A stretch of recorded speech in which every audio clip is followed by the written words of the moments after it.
어제 그 신약교회에 대해서 이제 그 말씀을 드렸는데, 오늘도 이어서 한 타임 더 말씀을 드리겠습니다.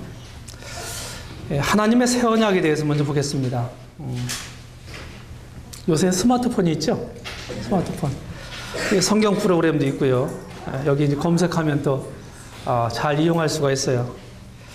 새 언약이라고 하는 말은 제가 검색을 해보니까 우리 개역 성경으로 성경에 8번 사용되고 있습니다. 구약에는 에레미야 31장에 한 번 돼 있고, 신약에 7번 사용되고 있는데, 7번 어디입니까? 만찬에 관련돼서 누가복음 22장하고 오늘 읽었던 고린도전서 11장에 새 언약이라는 말이 나오고요. 고린도후서 3장 6절에 제가 읽기를 원하는 구절인데 읽겠습니다. 저가 또 우리로 새 언약의 일꾼되기에 만족해 하셨으니 의문으로 하지 아니하고 오직 영으로 함이니 의문은 죽이는 것이요 영은 살리는 것임이니라. 고린도후서 3장 6절 말씀입니다. 그리고 히브리서에 4차례 기록되어 있습니다. 이렇게 해서 새 언약, 이 새 언약이 사실은 구약성경 에레미야 31장 31절에 가장 먼저 사용되었어요. 이 새 언약은 아브라함 언약의 궁극적 성취다, 이렇게 말씀을 드린 바가 있습니다. 나 여호와가 말하노라, 보라 날이 이르리니 내가 이스라엘 집과 유다 집에 새 언약을 세우리라. 이스라엘 집과 유다 집에 새 언약을 세우겠다, 이렇게 말씀을 하셨는데, 이 말씀은 문자 그대로 천년왕국 때 이루어질 것으로 보입니다. 그런데 신약에 와서 이 새 언약이라는 말을 7차례나 사용하고 계세요. 어떤 분들은 새 언약이 문자적으로는 천년왕국 때 적용이 되고 오늘날 교회 시대에는 영적으로 성취되고 있다, 이렇게 이제 보는 분들도 있는데, 저는 조금 다르게 신약 성경에서부터 이 교회 세대부터 새 언약이 발효된다, 저는 그렇게 봅니다. 구속이 완성된 때부터 그렇게 아시고요.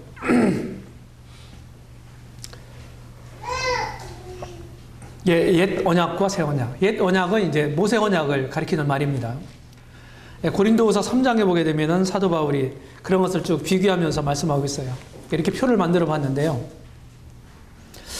옛 언약인 모세 언약과 우리 주님의 구속을 완성하신 그 이후에 주신 새 언약과는 이렇게 많은 차이가 있어요. 옛 언약은 돌비에 기록됐죠? 근데 새 언약은 신비에 기록하신다고 말씀하십니다. 우리 신비에, 성령으로 우리 새겨주신다고요, 우리 마음에. 그리고 의문에 속한 거지만 옛 언약은, 새 언약은 영에 속한 것입니다. 옛 언약은 죽음을 선고하죠, 우리에게. 근데 새 언약은 생명을 주는 것입니다. 이렇게요, 상당히 대조적이에요. 구속 전하고 구속 후하고. 그래서 옛 언약과 새 언약은 이렇게 차이가 있다, 이렇게 말씀을 드리고 싶고, 구약 시대 때 모세 율법하에서는 사람들이 희미하게 앞을 내다보고 점진적인 계시에 의해서 메시아를 약속하시고 하나님의 경륜을 말씀하셨지만, 우리처럼 이렇게 밝은 눈으로, 밝은 영안으로 볼 수는 없었다. 그들은 신약 성경, 이 완성된 하나님의 계시의 말씀을 가지고 있지 못했습니다. 구약 사람 어떤 누구도 아무리 믿음이 출중해도 우리와 같은 진리의 빛을 가지고 있지 못했습니다. 이제 그런 점들을 항상 마음에 두시기를 바라고, 이 말세지 말에 우리가 지구 땅덩어리 땅끝에서, 동쪽 끝에서 태어나서 말세지 말에 이렇게 주님을 알고 구원받고 이런 놀라운 하나님의 복 가운데 참여하게 되고 영광을 약속받은 이런 사람이라는 사실에 대해서 늘 기억하시고 감사하시기 바랍니다. 구약 사람들은 수건을 쓴 것처럼 희미하게 봤지만, 우리는 수건을 벗고 이제 밝은 눈으로 하나님의 경륜을 볼 수가 있는 것입니다. 히브리서에 나타난 그리스도의 탁월성이 있습니다. 히브리서 기자는요, 히브리서는 신약 속에 있는 구약 성경이다, 이렇게 말할 수가 있어요.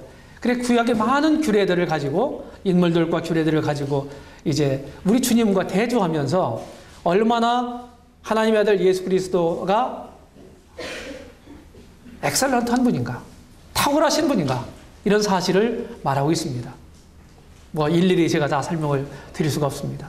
천사보다도, 그리고 모세보다도, 여호수아보다도, 그리고 제사장, 대제사장 아론보다도 더 위대하신 분이다.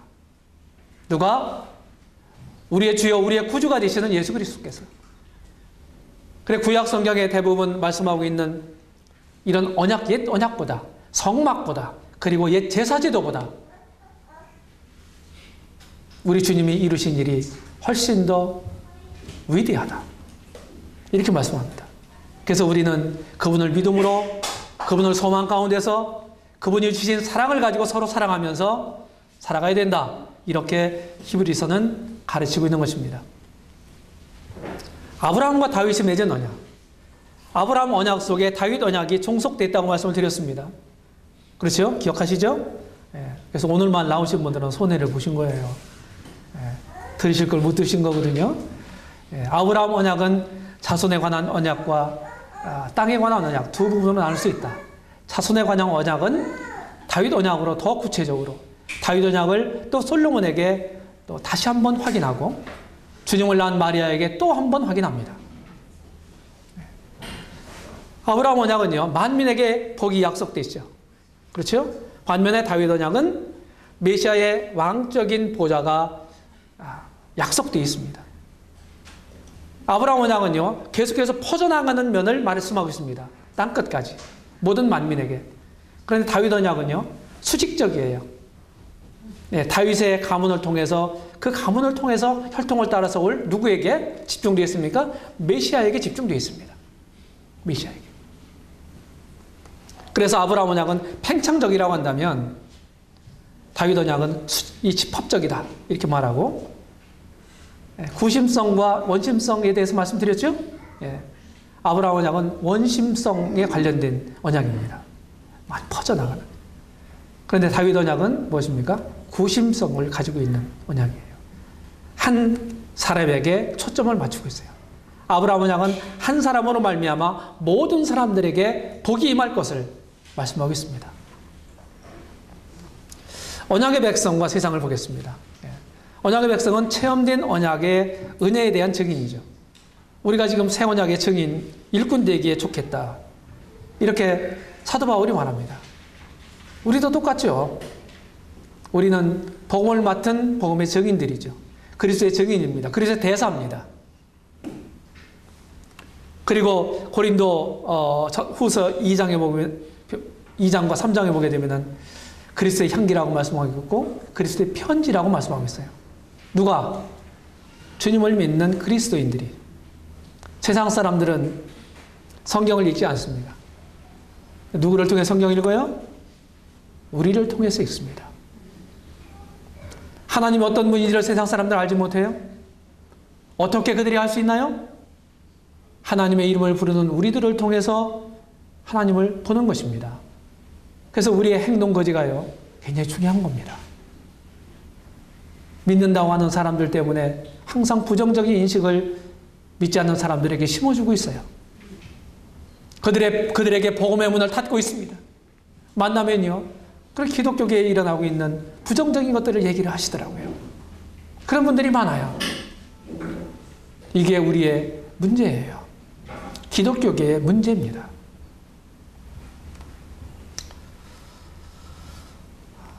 언약의 백성은 처음에는 구원의 대상이면서 다음에는 그들을 통해서 세상 사람들을 구원하는 도구가 되는 것입니다. 우리가 그런 사람들 아닙니까? 하나님과의 이런 사랑의 관계에 있는 사람들입니다. 자, 교회의 신분과 상태를 보겠습니다.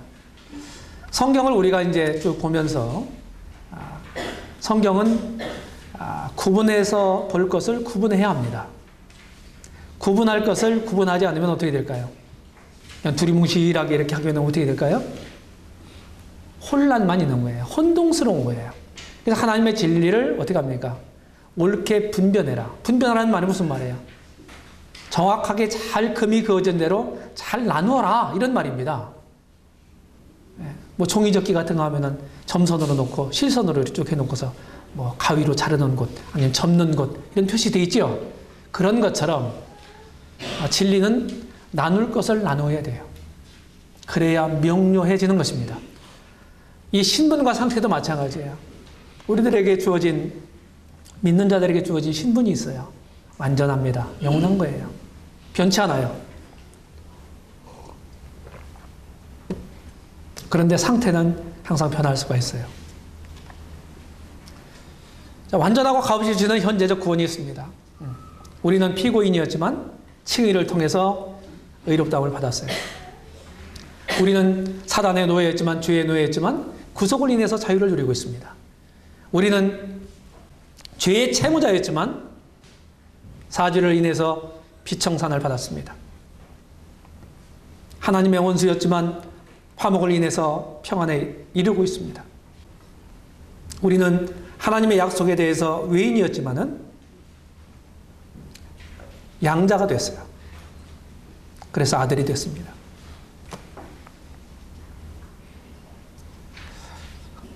모라비안의 지도자가 되었던 독일의 진젠돌프 백작은요, 은혜를 받은 죄인보다 더 거룩한 자는 없다. 우리는 용서받은 죄인들이죠. 하나님은 그런 사람들을 거룩하다고 하십니다.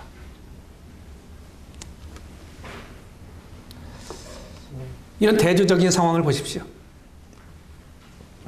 미래와 현재, 지위와 조건, 하나님의 일과 우리의 일, 하늘과 땅, 영혼과 시간, 영과 몸, 이런 속에서 우리가 살아가요. 양면이 있는 거예요. 그래서 조성훈 형제님은요, 책을 하나 썼는데, 유평의 조성훈 형제님, 양면의 진리라는 책을 썼습니다. 한쪽 면만, 양면이 있는데 한쪽 면만을 가지고 얘기하면 어떻게 돼요? 그건 일리지 진리가 아닙니다. 우리는 진리에 대해서 이런 양면을 잘 보고 균형 감각을 가지고 성경을 분별해야 되는 거예요. 항상 한쪽에 치우쳐서 얘기를 할 때 문제가 오는 겁니다. 초대교회 때요, 삼위일체 논쟁 같은 것들이 굉장히 심했잖아요. 뭡니까?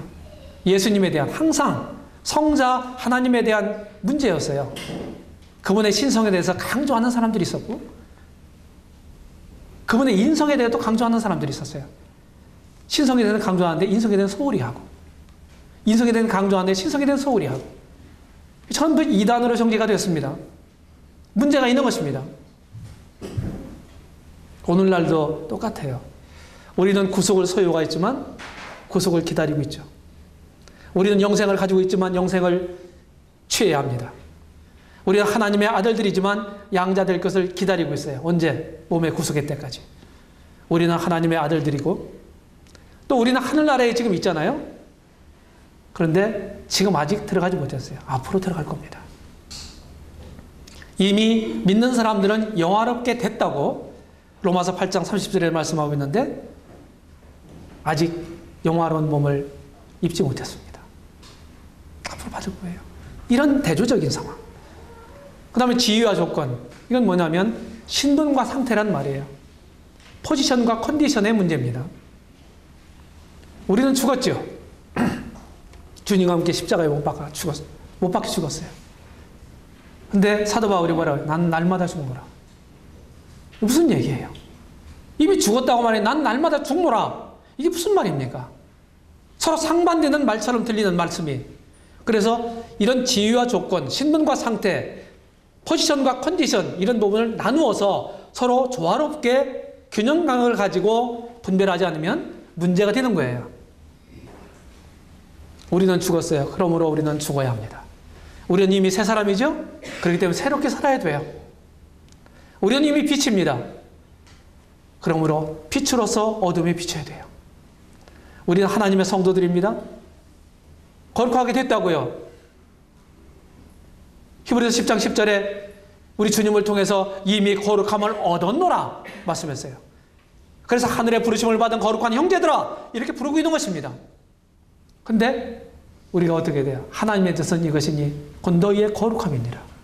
우리는 거룩해야 되는 거예요. 이미 완전하지만 신분적으로는, 상태적으로는 불완전하기 때문에 완전을 추구해야 합니다.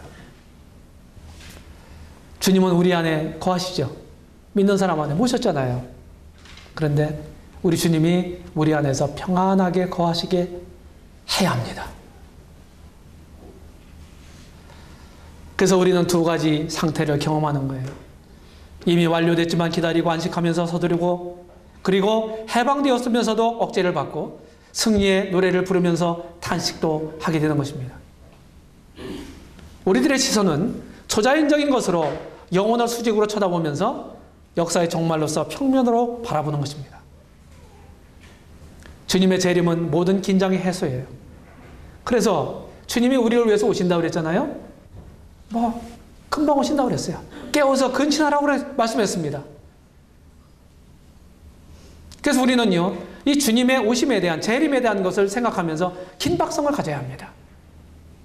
늘 깨어야 돼요. 그게 무슨 일? 긴장하고 살라는 거예요. 긴장. 이 긴장을 놓으면 어떻게 됩니까? 속된 말로 퍼져서 사는 거예요. 땅의 것만 생각하면서. 이것만 말씀하고 있는 게 아니고, 사도 바울이 데살로니가 성도들에게 주님이 속히 오신다고 하는 것을 교훈했어요. 그러니까 그 말을 한쪽 면만으로 받아들였습니다. 그래, 주님이 금방 오시니까 우리가 세상 일 아무 가치가 없어. 다 이런 거 그만두고 오직 주님만 우리가 바라보고 이렇게 해야 되겠어. 이러면서 일하기를 싫어하는 사람들이 생겼고, 빈둥빈둥하면서 그것이 교회의 문제가 됐어요. 그래서 그의 두 번째 데살로니가 교회에게 보낸 두 번째 편지에서 일하기 싫어하거든 먹지도 말게 하라. 그리스도인들은요, 성경에서 가르치는 그리스도인들은 주님의 오심에 대해서 오늘 밤에 오실지도 모른다고는 긴박성을 가질 뿐만 아니라 내게 주신 현재 삶의 터전에서 세상 사람들보다 더 성실하게 살아가야 합니다. 이 두 가지 양면이 있는 거예요. 어떤 것 한 가지만 가지고 거기에 우리가 집중하게 되면요, 신앙에 문제가 오는 것입니다. 시한부 종말론자들이라든지 극단적인 종말론자들이요, 주님의 오심의 긴박성만을 계속 강조해요. 그러니까 세상과 아무것도 가치가 없는 거예요. 직장도 다 그만두고, 학생들도 학교 다니는 거 다 그만두고, 오직 성경만 읽고 기도만 하고, 그게 최선이라고 생각하는 겁니다. 성경은 그렇게 말하고 있지 않아요. 중요한 안목입니다. 교회 소망, 휴거입니다. 휴거.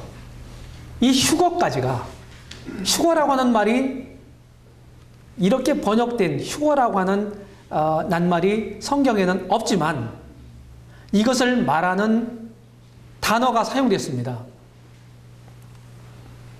휴거에 대해서 가장 우리가 금방 생각나는, 휴거에 대한 약속이 생각나는 구절이 어디 있어요? 네, 데살로니가전서 4장입니다. 4장 13절부터 18절까지. 거기 17절에 보게 되면요, 주께서 우리를 끌어올려 라는 말이 있어요. 끌어올린다는 말이 있어요. 그것은 헬라어로 하르파주라는 말입니다. 수동적인 말이에요. 강하게 낚아챈다, 이끌어간다, 그런 뜻이에요. 내 의지와는 상관이 없는 말이에요. 신약성경에 여러 군데 기록되어 있습니다. 사도행전 8장에서 에디오피아네시가 빌립에게 복음을 전해 듣고 침례를 받죠. 성령께서 그를 이끌어 가신지라. 그 이끌어 간다 하는 말이 하루파주라는 단어가 사용됐습니다. 이 휴거까지가 교회에 관한 경륜입니다. 휴거가, 이 교회가 지금 지어져 간다고 그랬죠? 교회가 완성되면서 성령이 승천해요. 성령이 이 땅에 오시면서 교회가 형성됐죠. 시작됐죠. 교회가 이제 성령의 사역이 다 이 땅에서 끝나면 교회가 완성되는 거예요. 그러면 성령이 승천하시거든요. 그러면 교회도 함께 휴거가 되는 거예요. 성령의 강림으로 교회가 형성됐고, 성령의 승천으로 교회가 완성되는 겁니다. 여기까지가 교회에 관한 경륜입니다. 성경은요, 두 가지 부활에 대해서 말씀하고 있어요. 두 가지 부활. 첫째 부활이라는 말이 있잖아요. 우리 주님도 요한복음 5장에서 생명의 부활과 악인의 부활에 대해서 심판의 부활에 대해서 말씀합니다. 생명의 부활, 심판의 부활. 누가복음 16장 16절에서 의인들의 부활에 대해서 말씀하십니다. 요한복음 20장에서는 첫째 부활에 대해서 말씀하세요. 의인들의 부활과 악인의 부활. 사도 바울도 사도행전에서 의인의 부활과 악인의 부활이 있으리라. 이거는요, 시간적인 갭이 있는 거예요. 이 두 부활이 적어도 1000년의 갭이 있는 것입니다. 그래서 성경은 죽은 자 가운데서의 부활에 대해서 말씀하시고 있어요. 죽은 자 가운데서. 죽은 자로부터의 구원이 아니라 죽은 자 가운데서의 구원. 이 부활. 이 말은 선별적인 부활을 말씀하고 있는 것입니다. 그래서 휴거 때 하는 구원은, 이 부활은요, 첫째 부활이고 의인의 부활이고 생명의 부활인 것입니다. 휴거는 어떤 것입니까? 끌어내는 것입니다. 끌어내는 거예요. 우리 혼과 몸의 모든 재앙에서 건져내는 거예요. 우리가 사실은 계속 투쟁하고 있잖아요. 그렇죠? 여전히 구원받았지만 여전히 우리 속에 연약이 있고 죄의 속성이 아직도 남아있고, 그래가지고 계속 갈등하면서 어려움을 겪잖아요. 여기로부터 주님이 오실 때, 우리가 휴거될 때 어떻게 됩니까? 우리가 죽은 그리스도 안에 사는 사람들은 다시 부활되게 되고, 그리고 살아남은 사람들은 변화되어서 끌어올라가게 될 것입니다. 주님의 부활체와 같은 이런 영적인 몸이 될 것입니다. 모든 죄의 영역에서 우리를 끌어내는 거예요. 죄의 존재로부터 우리를 구원하실 것입니다. 주님 오실 때. 그리고 죽음의 영역에서 끌어내는 거예요. 더 이상 부활되거나 변화된 몸은요, 죽음을 맛볼 수가 없어요. 그 문제는 끝난 거예요. 사람들이 가장 두려워하는 이 죽음의 문제. 이 문제로부터 영원토록 벗어나는 것입니다. 그리고 끌어올리는 거예요. 영적으로 우리 주님과 우리가 연합되어 있지만은 실제적으로는 아니잖아요. 근데 휴거라고 하는 걸 통해서 우리의 머리와 그의 몸이, 다시 말해서 그리스도와 교회가 온전하게 연합이 되는 것입니다. 믿는 사람들이 교회의 일을 이루고 있잖아요. 지체로서. 그렇죠? 한 몸을 이루고 있잖아요. 서로서로 이렇게 긴밀한 연관성이 있어요. 그럼에도 불구하고 여전히 인간적이고 육신적인 그런 갭이 있습니다. 우리 형제자매들 간에도, 지체들 간에도. 그렇잖아요? 근데 그런 모든 육신적인 모든 갭들이 다 없어지고 온전하게 하나가 되는 거예요. 주님 오실 때는. 그때는 사사로운 감정이나 이런 이기적인 것들이 전부 사라지게 되는 것입니다. 그래서 머리와 지체가, 몸이 연합할 뿐만 아니라 지체와 지체들끼리도 온전하게 연합이 되는 거예요. 데살로니가후서 2장 1절에 보게 되면은 주님 앞에 온전하게 모여있는 우주적 교회의 모습이 나옵니다. 우주적인 교회. 한눈에 볼 수 있는. 지금은 보이지 않죠. 그렇죠? 우리는 시간과 공간의 제약을 받고 있는 사람들이기 때문에 우주적 교회는 볼 수 없는 교회예요. 휴거된 모습, 그것이 우주적 교회입니다. 네.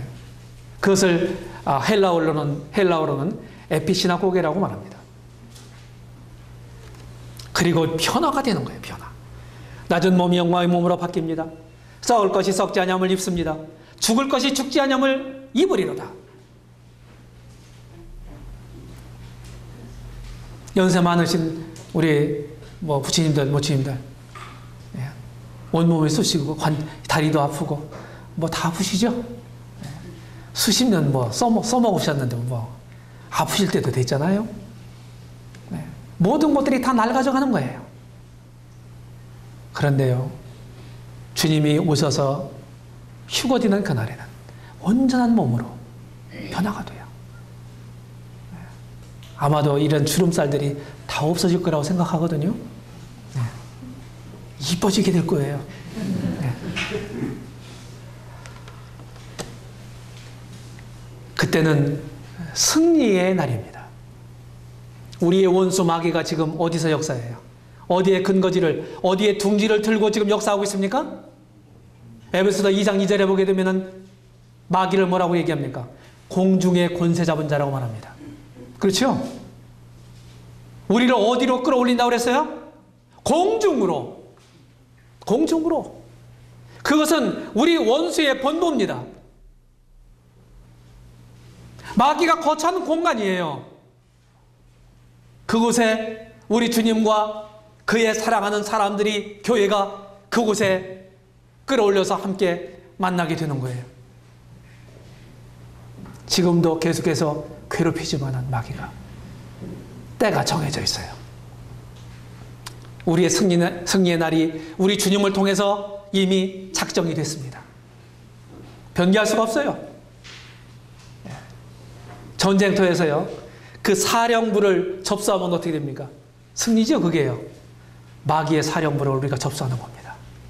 그곳에서 축제가 일어나는 거예요. 신나지 않습니까?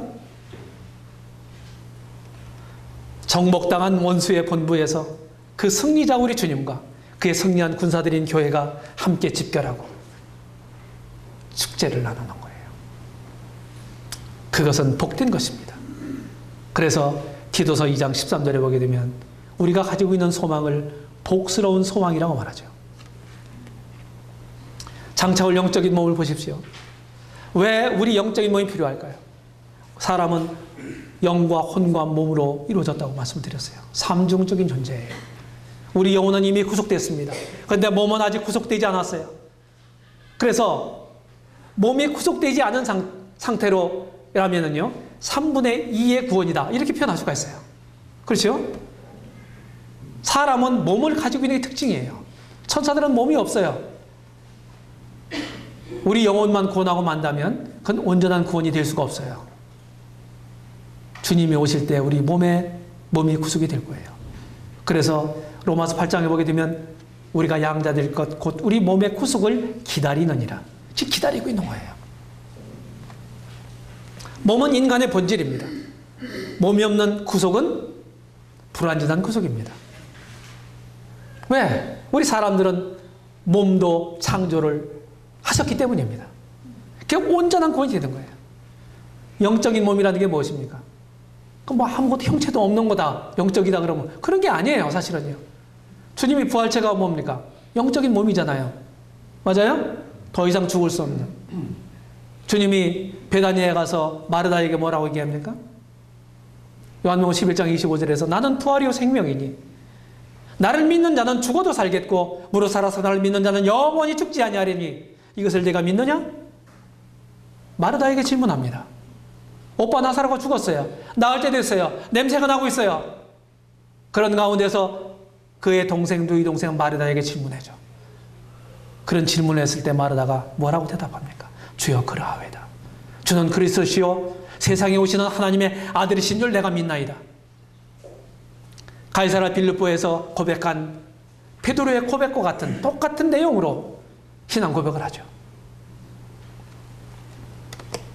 눈으로 볼 수가 있고 부활체는 손으로 만질 수도 있고 영은 뼈와 살이 없으되 나는 있다고 주님 말씀하셨고 또 부활하신 분이 구운 생선도 잡수시고 그렇잖아요. 그러면 과도한 상상은 그물입니다. 그럼 부활했을 때 그거 먹었으면 그 배설을 어떻게 하지? 천국에도 화장실이 있을까? 염려는 붙잡아 마세요. 걱정하지 않으셔도 돼요. 다 주님이 다 해결해 주실 거예요. 지금 뭐 우리는 살기 위해서 먹잖아요. 살기 위해서. 안 먹으면 죽잖아요. 근데 그때는 아마 저는 즐기기 위해서 먹을 거다. 천국에서는 그렇게 생각을 합니다. 부활하신 그리스도는 모든 그를 믿는 사람들의 뭡니까? 표준이고 원형입니다. 주님의 부활체와 같은 부활체로 부활되거나 변화가 되는 거예요. 더 이상 시간과 공간과 이런 죄의 간섭을 받을 수 없는 이런 온전한 몸, 하늘나라에 적합한 몸으로 변화가 될 겁니다. 저는 그런 얘기를 해요. 하늘나라는 온전한 나라거든요. 너무 좋은 곳이에요. 그래서 하늘나라에 적합한 몸으로 우리가 변화되거나 부활되지 않는다면 이런 상태로 그냥 들어가면요. 우리 그 너무 좋은 것을 감당할 수가 없어, 우리 몸이. 그래서 너무 좋아서 죽을 거다. 너무 좋아 터져 죽을 거야. 그래가지고 안 되는 거예요. 그래서 거기에 합당한 몸을 만드셔야 되는 거예요. 우리에게 이걸 약속하셨어요. 이런 소망이 있습니다. 부활한 몸은 이런 영화하는 몸이에요. 영적인 몸, 영성을 가지고 있죠. 온전하게 복종하고 순종할 수 있는 몸이죠. 우리의 지금 가진 몸보다 비교할 수 없는 몸입니다. 그리고 승리와 아주 존귀함을 받은 몸이에요. 성기된 몸입니다. 모든 복된 것을 가지고 있는 하나님 주시는 모든 복으로 충만해진 그런 몸이에요. 더 이상 기갈이 없을 겁니다. 애통도 필요 없어요. 이런 몸으로 우리를 변화시켜 주신다고 약속하셨습니다. 아름답습니다.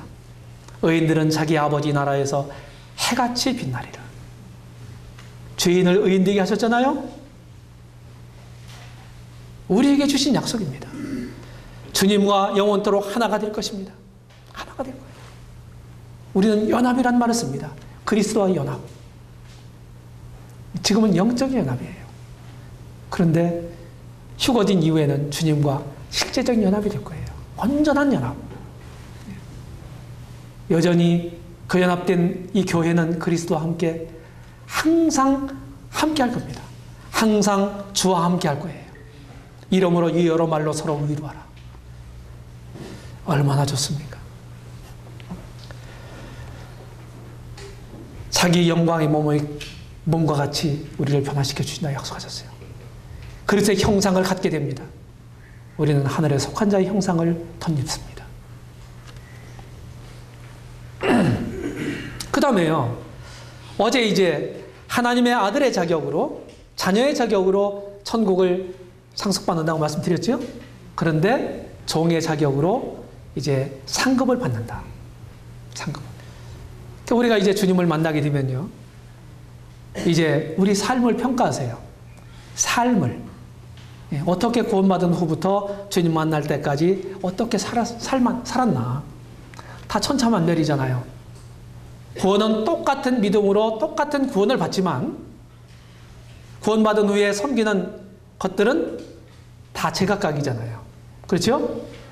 우리 주님이 계시록 22장 12절에서 말씀하셨습니다. 내가 속히 오리니 내가 줄상이 내게 있어 각 사람의 일한 대로 갚아주리라. 갚아주리라. 이걸 가리켜서 그리스도의 심판대라고 말합니다. 그리스도의 심판대. 로마서 14장 10절이라든지 고린도전서 3장 그리고 고린도 후서 5장 10절이라든지 이런 말씀들을 보게 되면 이 그리스도의 심판대에 대해서 자세하게 말씀하십니다. 이 그리스도의 날이 있어요. 이때는 언제입니까? 그리스도의 날이란 말이 있고 주의 날이란 말이 있고 하나님의 날이란 말이 있어요. 그리스도의 날은요. 교회와 관련된 휴거와 관련된 말이에요. 주의 날은 휴거 뒤에 7년 환란기와 천년왕국 세상 끝까지 다 아우르는 말입니다. 주의 날이란 말이 구약 성경은 여호와의 날입니다. 그리고 하나님의 날은요. 크고 흰 모자의 심판이 끝난 그 영원한 것을 하나님의 날이라고 말합니다. 심판의 때는 언제예요? 천년왕국 건국 전이다. 그래서 우리가 들림받은 다음에 이 그리스도의 심판대가 있을 거예요. 휴거되고 그리스도의 심판대와 어린 양의 혼인잔치를 거쳐서 주님과 함께 이 땅에 옵니다. 교회가, 우리가 주님과 함께 다스리기 위해서.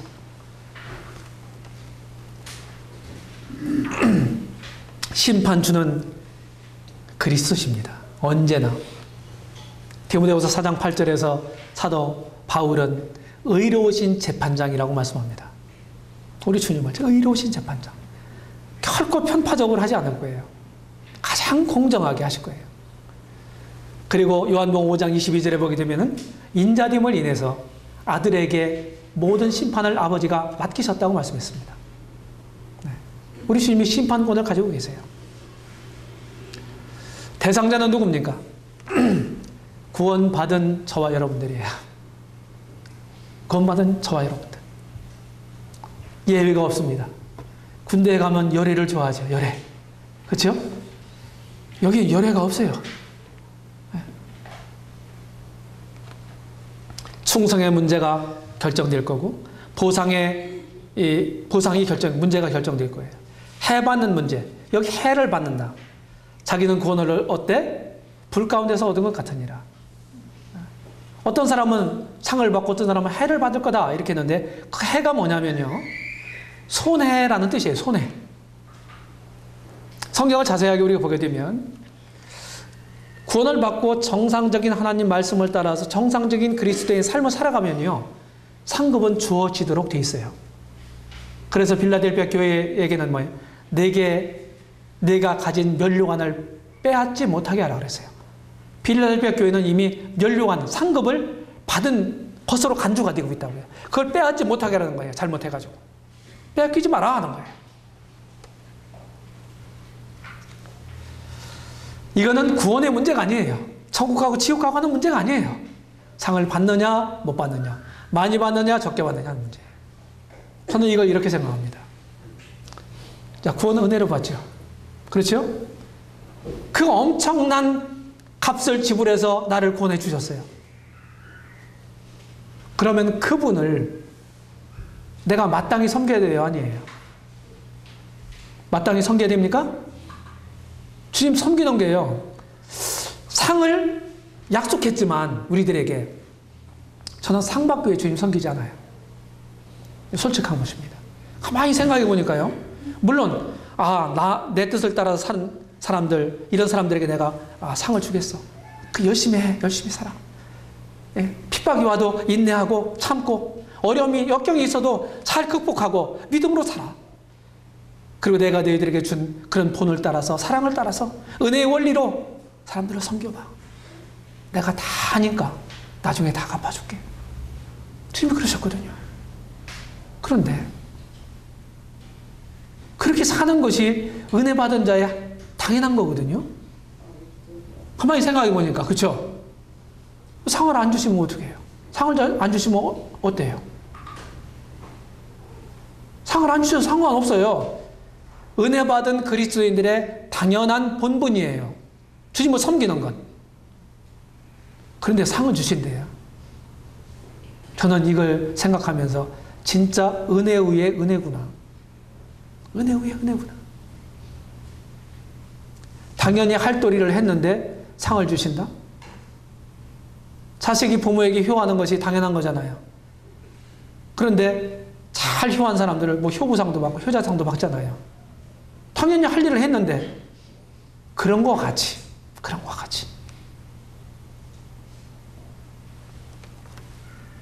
그래서 우리는 이런 것들을 생각하면서 더욱 감사가 되고 많은 형제자매님들이 각자가 처한 환경이 다를 수 있어요.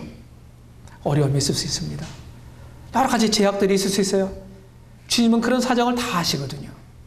근데 그런 것을 믿음으로 극복하면서 믿음을 지키고 주님을 위하고 주님을 섬길 때 그게 가치가 있는 거거든요. 좋은 환경에서 섬긴 거하고요. 안 좋은 환경에서 그만큼 섬긴 것하고는 차원이 다른 거거든요. 주님은 이런 걸 다 계산해 넣으십니다. 너무 감사하잖아요? 세상 사람들은요, 나온 결과만 가지고 판단하죠. 주님은 안 그래요. 우리에게 처한 환경, 여건, 그 과정, 동기, 결과 다 보시는 겁니다. 심각성은 불로 한다고 그랬어요. 불로. 우리의 공력이 나타나는데 불로 시험한다고 그랬어요. 그래서 금이나 은이나 보석으로 나타나는 공력이 있는가 하면 나무나 짚이나 풀로 나타나는 공력이 있다고 그랬어요. 그래서 가연성 공력과 불연성 공력이 있다고 말씀했습니다. 불로 시험에서 타버린 것은 상을 못 받는 거고 나무면 상을 받는 거예요. 어떻습니까? 우리 형제자매들은 불연성 공력을 쌓고 계십니까? 그게 뭘까요?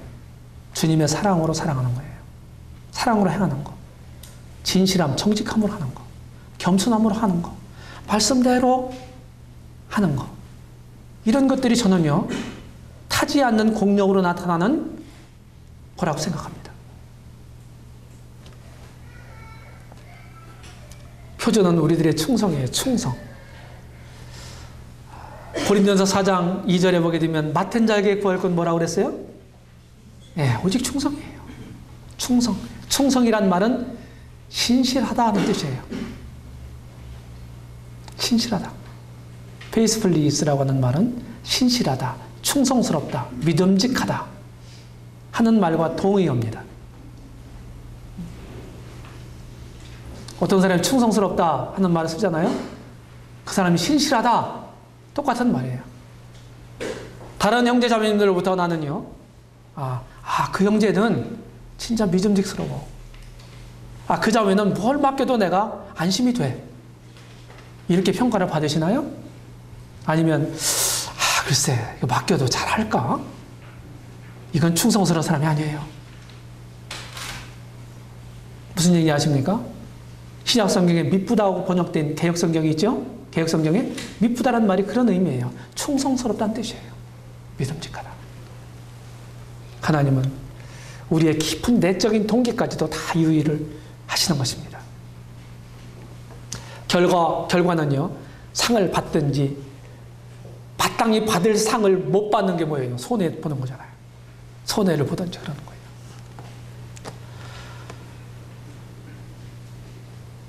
구원받은 것이 다가 아닙니다. 구원받은 것이 굉장히 소중한 일이지만 이것 가지고 천국에 들어가느냐 못 가느냐 이 문제지만은 우리 그리스도인들은 거기서 끝나면 안 되죠. 새로운 삶의 시작 아닙니까? 새 사람이 됐잖아요. 누구든지 그리스도 안에 있으면 새로운 피조물이라 이전 것은 지나갔으니 보라 새 것이 되었도다. 이런 사람이란 말이에요. 구원받은 후에 어떻게 살아오셨습니까?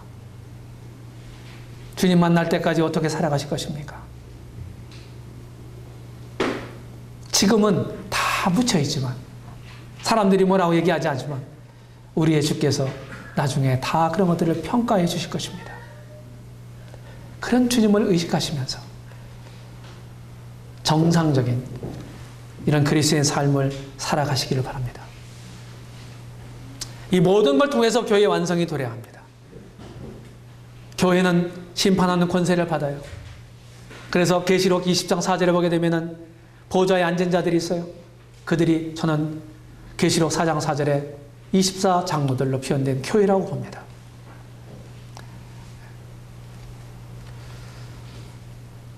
모든 사람이 다 영광에 이르게 돼요. 성도들이 나라를 받고 영원한 나라에서 통치하는 귀족들이 됩니다. 귀족들. 천년왕국은요, 아이언사이더 박사는 뭐라고 그랬냐면 우리 교회, 우리 현대 그리스도인들에게 천년왕국은 어떤 의미냐? 천년왕국은 문자적으로 이스라엘에게 약속한 나라예요. 이스라엘이 중심국이 돼요. 그런데 우리는요, 어떤 의미입니까?